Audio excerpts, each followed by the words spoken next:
اللهم إني أسألك علما نافعا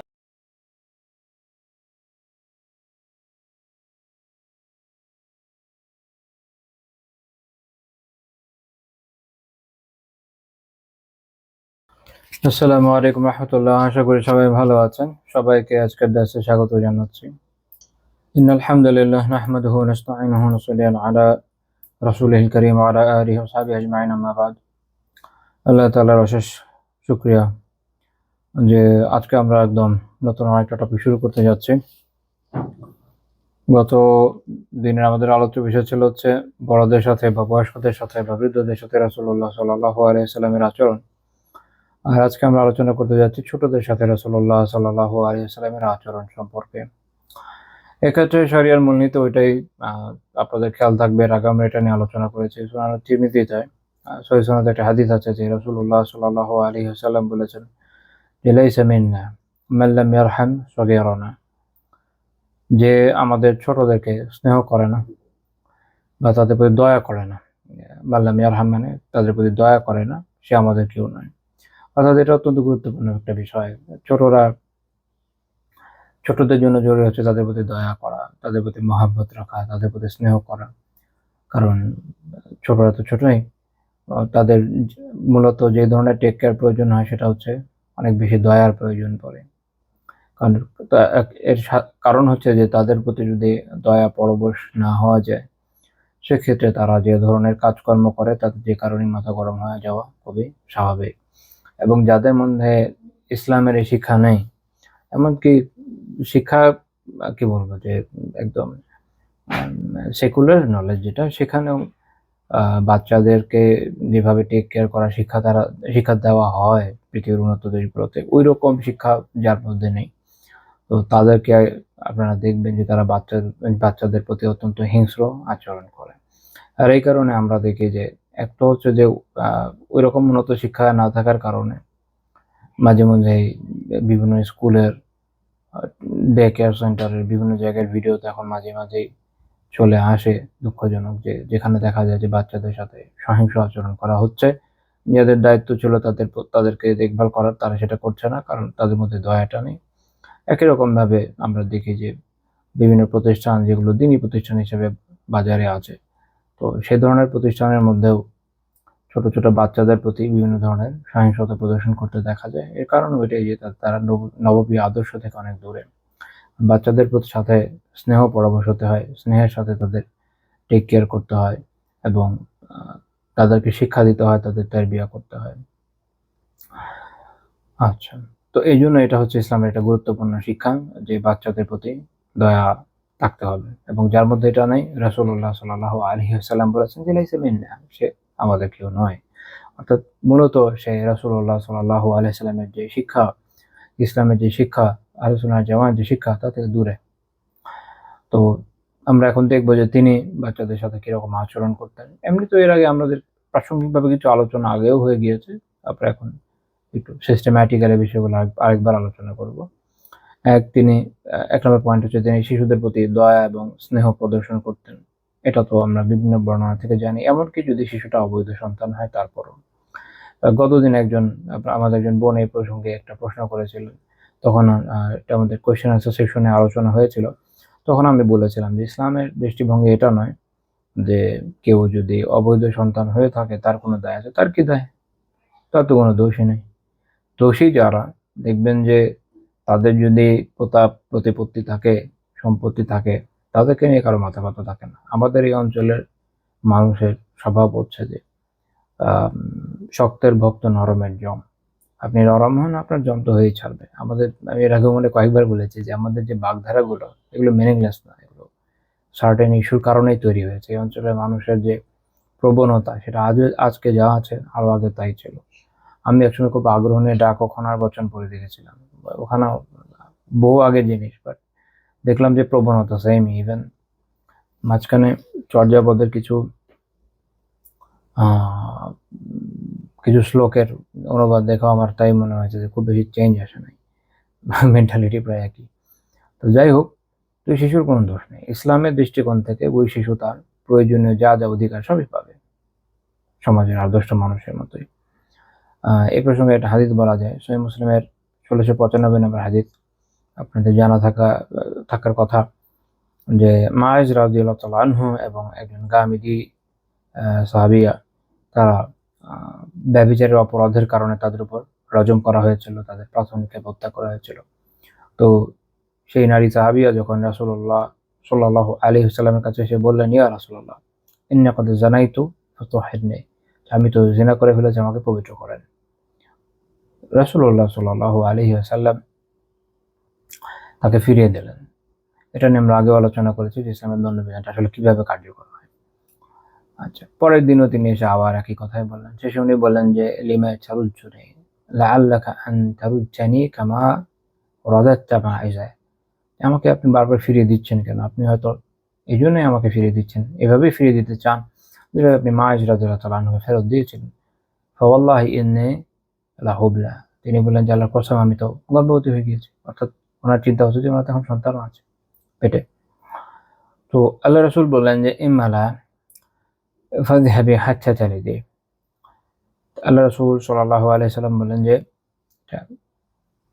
যদি তুমি ফিরে যেতে নাই চাও, সেক্ষেত্রে এখনকার মতো যাও এবং সন্তান প্রসব করে এসো। অন্যান্য বর্ণনাতে জানা যায় যে তিনি তার যে গোত্র, তাকে তার ভালো করে টেক কেয়ার করার নির্দেশ দিয়েছিলেন। এমন কোনো বর্ণনা আমার জানা মতে নাই যেখানে দেখা যায় যে তার গোত্রের লোকজন, সোসাইটির কেউ তাকে কোনো ধরনের অপমান ও বরদাস্ত করেছে। অপরাধ তো একটা, এবং ওই অপরাধের এখন বিচারিক প্রক্রিয়া চলছে।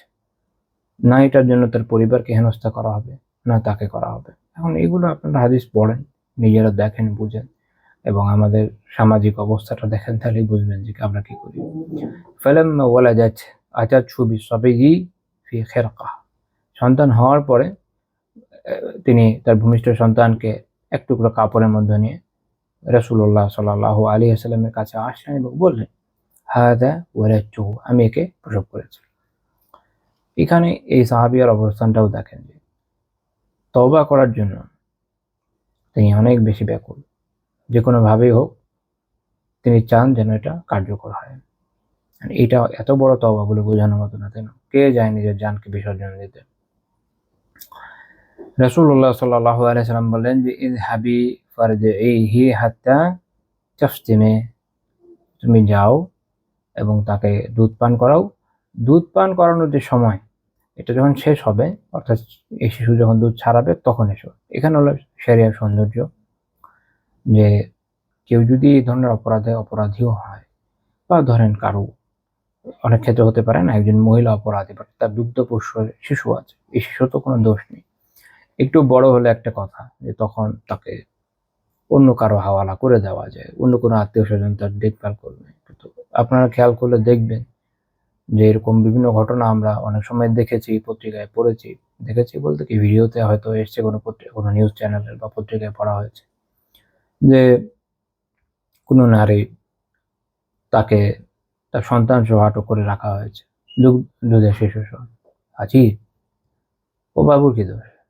ইভেন অনেক ক্ষেত্রে তো দেখা যায় যে আসলে দোষীও না, আলতু ফালতু মামলা অথবা সাজানো কেস, সেটা নিয়ে নারীদেরকে আটকে রাখা হয়েছে না।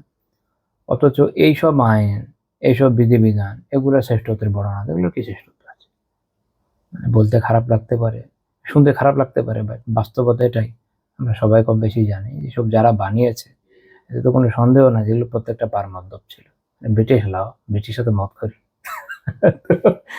এইসব পারমাধ্যমদের আইন এখন আমাদেরকে মানতে হচ্ছে, প্যাথেটিক। আচ্ছা, তারপরে যখন ওনার সন্তান ভূমিষ্ঠ হয়ে গেল, তিনি আসলেন কি অবস্থায়?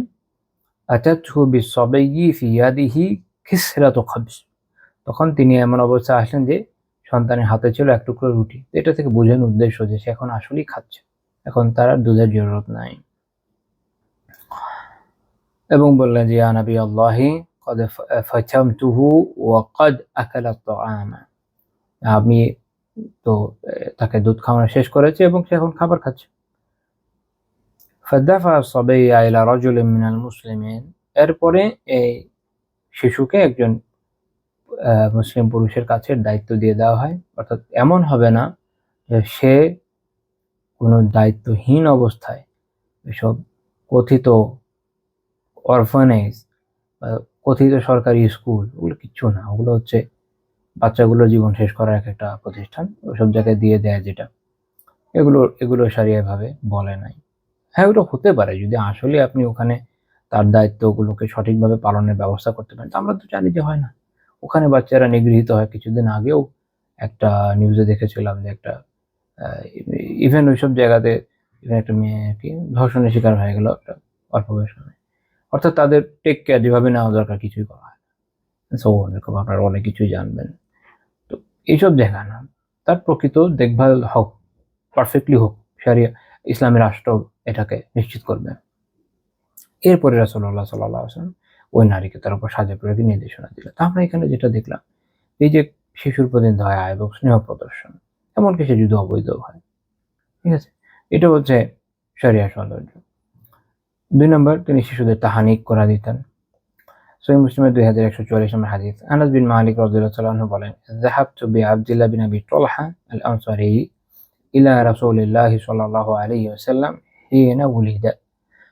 আব্দুল্লাহ বিন আবি তালহা আনসারী রাদিয়াল্লাহু তাআলা আনহুর জন্ম হওয়ার পরে আমি তাকে নিয়ে রাসূলুল্লাহ সাল্লাল্লাহু আলাইহি ওয়াসাল্লামের কাছে গেলাম। অর্থাৎ উনার এটা হচ্ছে আবু তালহা আল আনসারী রাদিয়াল্লাহু তাআলা আনহুর ছেলে, উনার নাম হলো আব্দুল্লাহ। ওয়া রাসূলুল্লাহ সাল্লাল্লাহু আলাইহি ওয়াসাল্লাম ফি আবাআতিন ইহানাহু বাঈরাল্লাহ। তিনি তখন আবা, এক ধরনের আলখালা ধরনের পোশাক, আবা লিখে সার্চ করলেও অনলাইনে পেয়ে যাবেন, ইমেজ দেখে নিতে পারবেন। এটা গায়ে পরে তিনি তখন তার যে উট, তার গায়ে তেল মালিশ করছিলেন। এরকম বর্ণনা ওমর রাদিয়াল্লাহু আনহু থেকে পাওয়া যায় যে তিনি নিজের উটের যত্ন নিজে নিতেন। এটা একটা গুরুত্বপূর্ণ বিষয়। তো তখন আল্লাহ রাসূল জিজ্ঞেস করলেন, হাল মাআকা তামর, তোমার কাছে কি খেজুর আছে? খেজুর, তামর হচ্ছে শুকনো ধরনের খেজুর, আর হচ্ছে রতব, সেটা হচ্ছে একটু ভেজা ধরনের খেজুর। এটা নিয়ে আমরা পরে আলোচনা করবো ইনশাআল্লাহ। তিনি এটা জিজ্ঞেস করলেন যে তুমি কি এটা নিয়ে এসছো কিনা। তো আনাস রাদিয়াল্লাহু তাআলা আনহু বলেন, না, হ্যাঁ আছে। তো তিনি বললেন যে আমি তার হাতে কয়েকটা খেজুর দিলাম।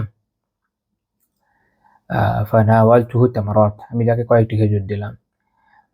ফাআলকাহুন্না ফি ফিহি ফালাকাহুন, তারপর তিনি এটা মুখে নিয়ে কিছুক্ষণ চিবালেন। সুম্মা সুম্মা ফাগারা ফাআসাবিহি ফামাজ্জাহু ফি ফিহি, তারপর তিনি এই বাবুটার যে মুখ সেটা খুলে তিনি বলছেন যে তার মুখের মধ্যে দিয়ে দিলেন। ফাজাআলা সাবিয়্যু ইয়াতালাম্মাযুহু, তো সেই শিশু সেটা চুষতে লাগলো। এই বর্ণনা থেকে এরকম বোঝা যায়, বাট অন্যান্য বর্ণনা থেকে একটু ডিফারেন্ট বোঝা যায়। ওটা মূল কথা আমি একটু পরে বলবো ইনশাআল্লাহ। তারপর রাসূলুল্লাহ সাল্লাল্লাহু আলাইহি ওয়াসাল্লাম শপথোক্তি করলেন যে হুব্বুল আনসারি আত-তামর, আনসারীদের ভালোবাসা হচ্ছে খেজুরের প্রতি, এবং তিনি তার নাম রেখে দিলেন আব্দুল্লাহ। এই জন্য উনি হচ্ছেন আব্দুল্লাহ বিন আবি তালহা। তো আমরা দেখলাম যে রাসূলুল্লাহ সাল্লাল্লাহু আলাইহি ওয়াসাল্লাম তাহনিক করলেন এই সাহাবীর। এছাড়া আব্দুল্লাহ বিন জুবাইর রাদিয়াল্লাহু তাআলা আনহু, তার তাহনিকের ঘটনা পাওয়া যায়, এরকম অন্যান্যদের ঘটনা পাওয়া যায়। এবং তাহনিক কি জিনিস? তাহনিকের সংজ্ঞা হচ্ছে আয়ুজাল্লিকা বিতাম হানকা সাবি মিন দাখিলি ফিহি বাদা আইয়ালিনা। এটা হচ্ছে খেজুরকে নরম করার পরে মুখ দিয়ে চিবিয়ে এটা শিশুর মুখের ভেতরে যে তালু সেখানে ঘষে দেওয়া, মালিশ করা। অর্থাৎ প্রথমে নরম করে চিবানো হবে, তারপর এটা নিয়ে উপরের যে তালুর উপরে আছে এখানে এইভাবে ঘষে দিবে। বেশ, এটাই হলো মূলত তাহানি। কারণ পুরো আস্ত খেজুরটা সে খেতে পারবে না, ওটা দরকারও নাই, দরকার শুধু এতটুকু সামান্য। তো এই তাহানিকের বিধান কি? যে মুস্তাহাব, শিশুর জন্য তাহানি করাটা মুস্তাহাব, এটা সুন্নাহ ওই হিসাবে মুস্তাহাব। এবং সকল মাযহাবের উলামা একই কথাই বলেন। এবং অনেকে এরকম মনে করেছেন আধুনিক সময়ে সায়েন্সের সাথে তাল মিলাতে গিয়ে যে তাহনিক মনে হয় শুধু রাসূলুল্লাহ সাল্লাল্লাহু আলাইহি ওয়াসাল্লামের জন্য খাস, কিন্তু এটা আসলে দালিলিকভাবে শক্তিশালী নয়। কেননা পরবর্তী যুগেও বিভিন্ন ইমামদের আমলের মধ্যে প্রমাণ পাওয়া যায়। যেমন আল বিদায়া ওয়ান নিহায়াত হাসান আল বসরি রাহিমাহুল্লাহ তাআলার আমল পাওয়া যায়। আবার ফিকহের কিতাবগুলোতেও এভাবে বলা আছে যে সুন্নাহ বা মুস্তাহাব সকল ফিকহেই পাওয়া যায়। তো তো কাজেই এটা রাসূলুল্লাহ সাল্লাল্লাহু আলাইহি ওয়াসাল্লামের জন্য খাস নয়। মূলত নেককার বা সালেহ ব্যক্তিদের দিয়ে তাহনি করানো হয়। কি দিয়ে করানো হয়, কি দিয়ে করানো উচিত? এই হাদিস থেকে আমরা বুঝলাম যে তামার বা এরকম শুকনো খেজুর যেটা, এটা দিয়ে করাতে হবে। এটা হলো প্রথম বা এটা হলো অধিক উত্তম, এটা দিয়ে করা। এখন দেখা গেল নেই, তাহলে রতব। রুতাবটা হচ্ছে যে রুতাবটা হলো যেটা তাজা পাকা একটু একটু একটু কাঁচা কাঁচা ধরনের, একটু কি বলবো, পাকা একটু ভেজা ভেজা ধরনের যে খেজুরটা, সেটা হচ্ছে যে রতাব। যদি সেটা না হয় তাহলে হতে পারে যে অন্য কোনো মিষ্টি দ্রব্য, যেমন ধরেন মধু। মধু যদি না হয় সেক্ষেত্রে এমন কোনো মিষ্টি জিনিস যেটা রান্না করা হয়নি, যেমন মাসুতুল ফাকিহাতে এই ক্রমটা দেওয়া আছে। ইমাম নববী রাহিমাহুল্লাহ তাআলাও তার কিতাব আল মাজমু শারহুল মুহাদ্দাবে উল্লেখ করেছেন। আচ্ছা, কখন করা উচিত? যেদিন জন্ম নিয়েছে ওই দিনই করা উচিত। তাহনিকার হিকমা কি, মানে এটার হিকমা কি, ইমান বা এটার প্রজ্ঞাটা কি এখানে? এখন অনেকে তো অনেক আলোচনা করবে। ইমাম বদরুদ্দিন আইনি রাহিমাহুল্লাহ তাআলা উমদাতুল কারিতে যেটা উল্লেখ করেছেন, আমি সেটা বলি। সেটা শুনে বলছেন ওয়াল হিকমাতু ফিহি আন্নাহু يتفاعل له بالإيمان لأن التمر ثمرة الشجرة التي شببها رسول الله صلى الله عليه وسلم بالمؤمن وبحلاوته أيضا। তিনি বলছেন যে এই যে খেজুর দিয়ে তাহানি করার হিকমা হলো, এটার মাধ্যমে নবজাতকের ইমানের একটা নেক ফল বা শুভ লক্ষণ গ্রহণ করা যায়। যেটা হলো যে খেজুর এমন একটা বৃক্ষের ফল যাকে রাসূলুল্লাহ সাল্লাল্লাহু আলাইহি ওয়াসাল্লাম হাদিসে মুমিনের সাথে তুলনা করেছেন। আবার একইভাবে যে মিষ্টতা, এটা থেকেও নেক ফল নেওয়া যায়। সেটা হচ্ছে যে এটা একটা শুভ লক্ষণ, নেক ফল। তিনি বলছেন ওয়ালা সাইয়্যিমা ইযা কানা আল মুহান্নিকু মিন আহলি আল ফাযলি ওয়াল উলামা'i ওয়াস সালিহিন লিআন্নাহু ইয়াসিলু ইলা জাওফিল মাওলুদি বিরিকিহিম। তিনি বলছেন যে বিশেষ করে তাহনিককারী তিনি যদি আহলুল ফজল বা সম্মানিত আলেম নেককারদের অন্তর্ভুক্ত হন, তাহলে এটা অনেক বরকতময় ব্যাপার। কারণ তাদের লালা নবজাতকের পেটে প্রবেশ করে। তারপর তিনি উদাহরণ দিচ্ছেন, আলা তারা আন্না রাসূলুল্লাহ সাল্লাল্লাহু আলাইহি ওয়াসাল্লাম লাম্মা হান্নাকা আব্দুল্লাহ বিন আজুবাইর হাযা মিন আল ফাদাইল ওয়াল কামালাত মা লা ইউসাফ। তিনি বলছেন যে দেখেন, আপনি কি খেয়াল করেননি যে রাসূলুল্লাহ সাল্লাল্লাহু আলাইহি ওয়াসাল্লাম যখন আব্দুল্লাহ ইবনে জুবাইর রাদিয়াল্লাহু তাআলা আনহুকে তাহনিক করেছিলেন, তখন তিনি অগণিত গুণাবলী এবং পূর্ণতা লাভ করেছিলেন। وكان قارئا للقرآن عفيفا في الإسلام।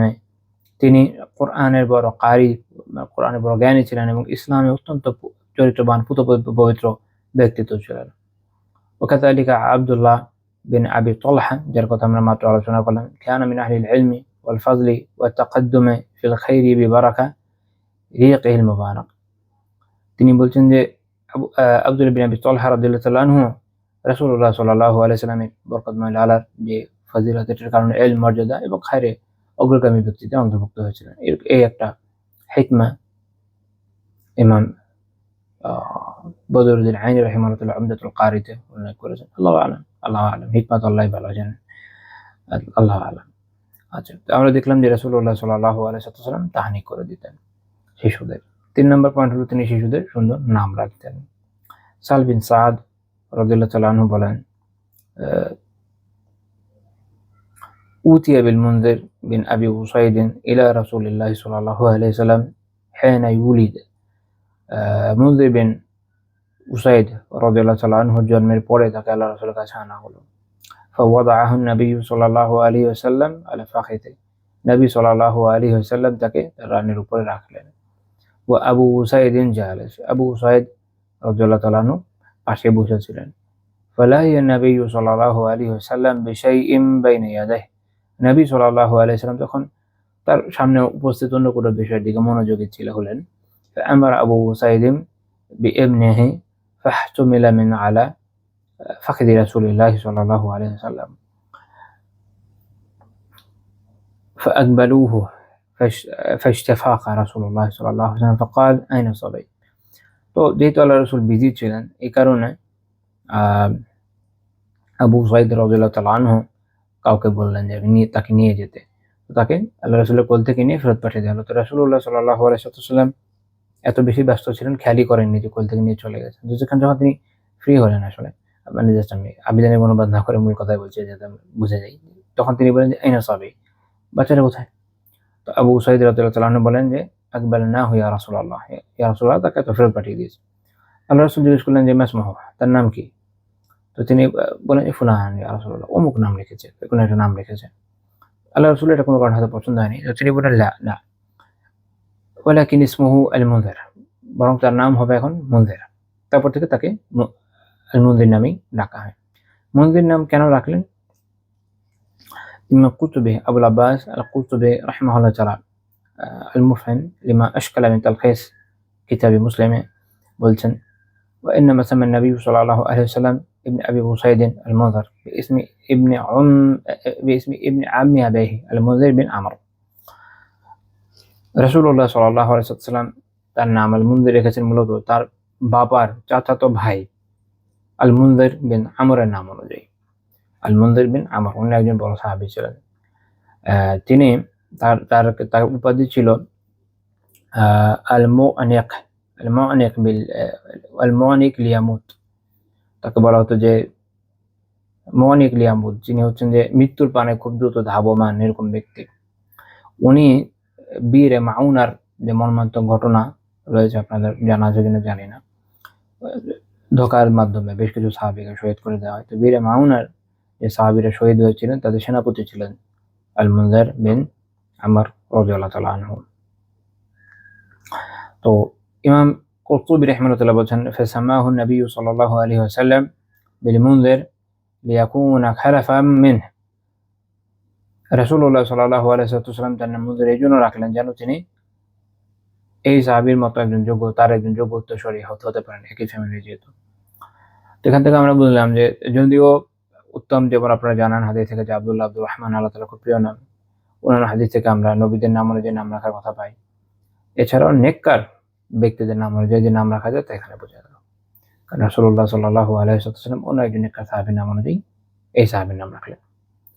সহিহ মুসলিমের 2135 নম্বর হাদিস, আবু মুসা রাদিয়াল্লাহু তাআলা আনহু বলেন উলিদা লি গুলাম, আমার একটা ছেলে হলো। ফাআতাইতু বিহি নবী সাল্লাল্লাহু আলাইহি ওয়াসাল্লাম ফাসাম্মাহু ইব্রাহিম ওয়া হান্নাকাহু বিতামরা। আমি তাকে নবী সাল্লাল্লাহু আলাইহি ওয়াসাল্লাম কাছে নিয়ে গেলে তিনি তার নাম রাখলেন ইব্রাহিম এবং তার তাহনিক করলেন খেজুর দিয়ে। তো এখানে আমরা দেখলাম যে রাসূলুল্লাহ সাল্লাল্লাহু আলাইহি ওয়াসাল্লাম একজন নবীর নামে নাম রেখেছেন। এছাড়া উনি ওনার নিজের একজন ছেলের নামও ইব্রাহিম রেখেছিলেন। কাজে নবীদের নামে নামকরণ করাও উত্তম কাজ। 4 নম্বর পয়েন্ট, তিনি শিশুদের কোলে নিয়ে আদর করতেন এবং তাদের দেয়া কষ্ট সফর করতেন। কোলে নেওয়ার মোটামুটি আমরা এর আগে বর্ণনাও দেখলাম যে কোলে উনি নিয়েছেন। কষ্ট সফরের বিষয়টা আমরা দেখবো। সহিহ বুখারীর 223 নম্বর হাদিস, উম্মু কায়েস বিনত মিহসান রাদিয়াল্লাহু তাআলা বলেন যে আনহা আতাত বিইবনিন লাহা সগীরিন লাম ইয়াকুল আত-তাআম ইলা রাসূলিল্লাহি সাল্লাল্লাহু আলাইহি ওয়াসাল্লাম। তিনি তার এক ছেলে যে হচ্ছিল ইয়াকুল আত-তাআম, সে তখন পর্যন্ত খাওয়া শুরু করে নাই, তাকে নিয়ে আল্লাহ রাসূলের কাছে আসলেন। এটা দিয়ে উদ্দেশ্য কি?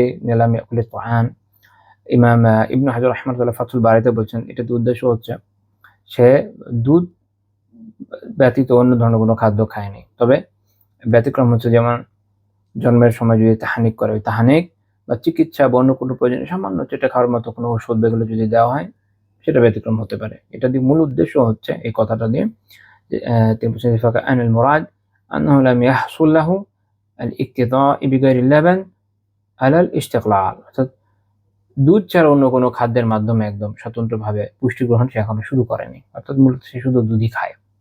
6 মাসের কম বয়স হবে। এটা কেন ব্যাখ্যা করেছি একটু পরে বুঝবেন। এটা আমি আগেও আলোচনা করেছি, বাট আবার আজকে একটু করবো ইনশাআল্লাহ।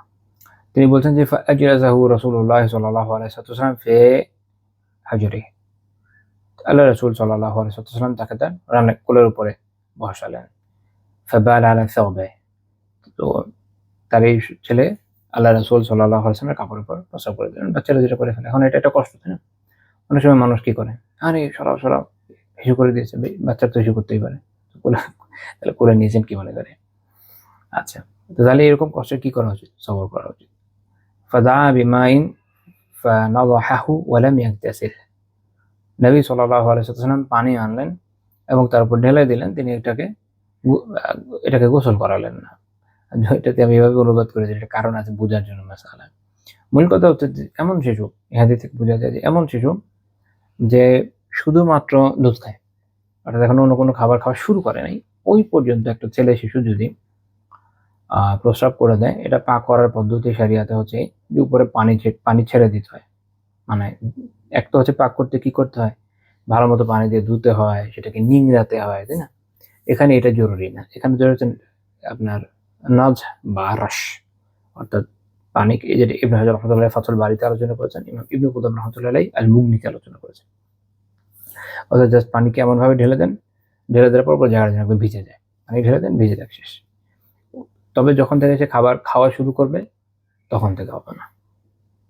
অর্থাৎ একটা সময় বাচ্চা কি করে, 6 মাসের পরে গিয়ে খাবারও খায়, দুধও খায়, ওই সময়টা প্রযোজ্য না।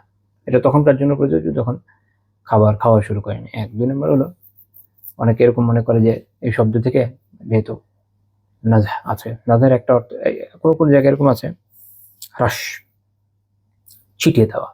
তো ওই রেওয়ায়তের উপর ভিত্তি করে তারা মনে করেছে যে মানে হলো খালি পানি ছিটিয়ে দিলে হবে না, পানি ছিটিয়ে দিলে হবে না, এটা প্রাচীন ফকিরাকে এরকম বুঝিয়েছেন বলে আমি পাই নাই। বরং রেওয়ায়ত ভিন্নতা আছে, হ্রাসের কথা আছে, নাজহের কথা আছে। ইমাম আবু আওয়ানা রাহিমাহুল্লাহ তাআলা মুস্তাখরাজে আলোচনা করেছেন, রেওয়াজ উল্লেখ করেছেন। এই জন্য ইবনে হাজার রহমাতুল্লাহ বলেছেন এটার মানে প্রসেসটা হচ্ছে এরকম যে ঢালতে ঢালতে এক পর্যায়ে পুরোটা ভিজে যায়। প্রথমে হয়তো ছিটানোর মতো মনে হতে পারে, গ্রাজুয়ালি পুরোটা পানি ঢেলে দেওয়া হয়। মূল কথা শেষে ওখানেই যাবে, যেমন ভাবে ভিজবে এটা পুরো একদম ভিজা, খালি এরকম ছিটিয়ে দেওয়া না, ঠিক আছে? এই জন্য ইবনে কুদামা রাহমাতুল্লাহ বলছেন যে আন্না বাউলাল গুলাম আল্লাযী লাম ইয়াতআম আত-তাআম ইউজজিউ ফীহি রাশ ওয়া হুয়া আই ইয়ানদহা আলাইহি আল-মা হাত্তা ইয়াগমুরা। যে শিশু এখনো খাদ্য খাওয়াই শুরু করেনি, তার প্রস্রাবের ক্ষেত্রে শুধু পানি ছিটিয়ে দেওয়া যথেষ্ট, রাশ ছিটিয়ে দেওয়া যথেষ্ট, যদি আমি ছিটিয়ে দেওয়া অনুবাদ করি, রাশ যথেষ্ট। উনি বলছেন, এখন ব্যাখ্যা করছেন রাশ কি জিনিস। ওহু আই ইয়ানদহা আলাইহি আল-মা হাত্তা ইয়াগমুরা, সেটা হচ্ছে এমন ভাবে পানি দিবে যে পুরো স্থানটা পানি ঢেকে একদম একদম ব্রাশ করে নেবে, একদম ভিজে যাবে পুরা। ওয়ালা ইয়াহতাজু ইলা মারশ ওয়া আসর, তিনি বলছেন যে নিংড়ানো বা ঘষা মাজার প্রয়োজন নেই। এমনিতে এটা বলার উদ্দেশ্য হচ্ছে যে হলো পার্থক্য, যে যখন একদম পাক করতে হয় অন্যান্য কাপড় না পাখি থেকে কি করতে হয়, সেটাকে নিংড়াতে হয়, ঘষতে হয়, এটা করার দরকার নেই। ওয়াবুল জারিয়া ইউকসালু ওয়া ইল্লাম তাহতন। আর কিন্তু মেয়ে শিশুর ক্ষেত্রে মশালা ভিন্ন, যে যদি সে খাওয়া শুরু নাও করে থাকে তারপর এটাকে ধুয়েই ফেলতে হবে, অর্থাৎ পাক করার সাধারণ যে প্রসেস ওই অনুযায়ী যেতে হবে। এটা হচ্ছে আলী রাদিয়াল্লাহু তাআলা আনহুর মত, আতা রাহমাতুল্লাহি আলাইহির মত, হাসান, শাফি এবং ইসহাক রাহমাতুল্লাহি আলাইহি ওনাদের মত। আচ্ছা, এই হাদিস থেকে শিক্ষা পাওয়া গেল যেটা ইমাম ইবনে হাজার রাহমাতুল্লাহি আলাইহি ফাতহুল বারিতে বলছেন, আন-নাদবু ইলা হুসনিল মুআশারা ওয়া তাওয়াদু ওয়া রিফক বিল আসগার। সেটা হচ্ছে যে এটা একটা মুস্তাহাব আমল, কি শিশুদের সাথে উত্তম আচরণ করা, বিনয় অবলম্বন করা এবং তাদের প্রতি স্নেহ পরবশ হওয়া। 5 নম্বর পয়েন্ট, তিনি শিশুদের সাথে ঠাট্টাও করতেন। মানে ঠাট্টার কিছু বর্ণনা আমরা আগেও পড়েছি, যে শিশুদের সাথে ঠাট্টা করতেন, বড়দের সাথে আমরা দেখেছি।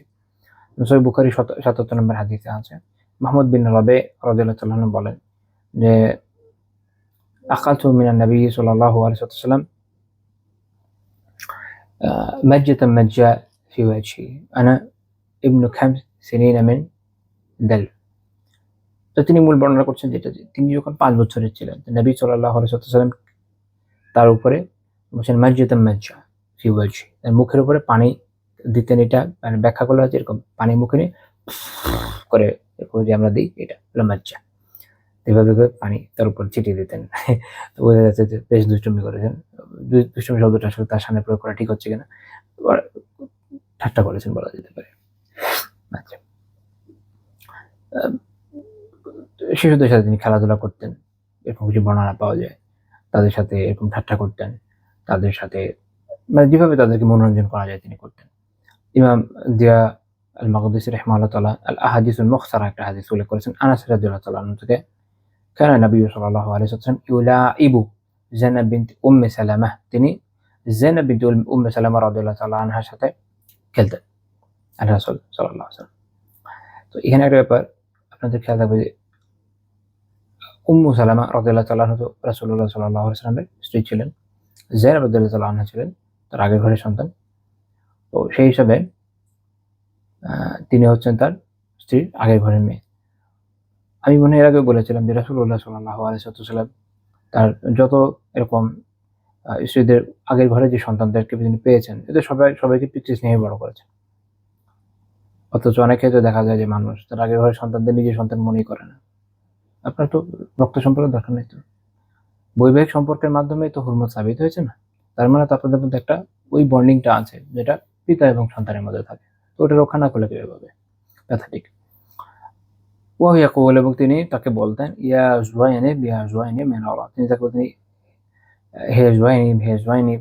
আমরা এটা হচ্ছে কি তাসগীর, একটা শব্দকে একটু ছোট করে আমরা অনেক সময় বলি না অনেক ক্ষেত্রে, বিভিন্ন জনকে দুষ্টুমি করে, ঠাট্টা করে, কৌতুকের সাথে বা স্নেহের কারণে কারো নামকে যখন একটু ছোট বানিয়ে দিই, অনেক ধরনের এরকম। তো তিনি এইভাবে তাকে ডাকতেন। শেখ আলবানী রহমাতুল্লাহ সহিহাতে এই হাদিসের সনদকে সহিহ বলেছেন। এটা আল আহাদিসুল মুখতারার 1733 নম্বর হাদিস। ইমাম তিরমিজি রাহিমাহুল্লাহ তাআলা সুনানে বর্ণনা করেছেন 1992 নম্বর হাদিস। আনাস বিন মালিক রাদিয়াল্লাহু তাআলা আনহু বলেন, আন নবী সাল্লাল্লাহু আলাইহি ওয়াসাল্লাম ক্বালা লাহু ইয়া যাল উযনাইন। রাসূলুল্লাহ সাল্লাল্লাহু আলাইহি ওয়াসাল্লাম আনাস রাদিয়াল্লাহু আনহু বলতেন, হে দুই কানওয়ালা। এটা আছে রাবি আবু উসামা বলেন যে এটা যিনি উদ্দেশ্য করছে হচ্ছে তার সাথে দুষ্টুমি বা তার সাথে মজা করা। তো এখন রাসূলুল্লাহ সাল্লাল্লাহু আলাইহি ওয়াসাল্লাম যখন হাসি ঠাট্টাও করতেন, খেয়াল করলে দেখবেন যে তার শব্দ চয়ন অত্যন্ত সতর্ক। অর্থাৎ এখানে হাসি ঠাট্টা হচ্ছে কিন্তু সত্যের কোনো অপরাধ বা বিকৃতি নেই। এখন প্রত্যেক যার যদি কারোর কাটা না থাকে, স্বাভাবিকভাবে প্রত্যেক মানুষের তো দুই কানওয়ালা।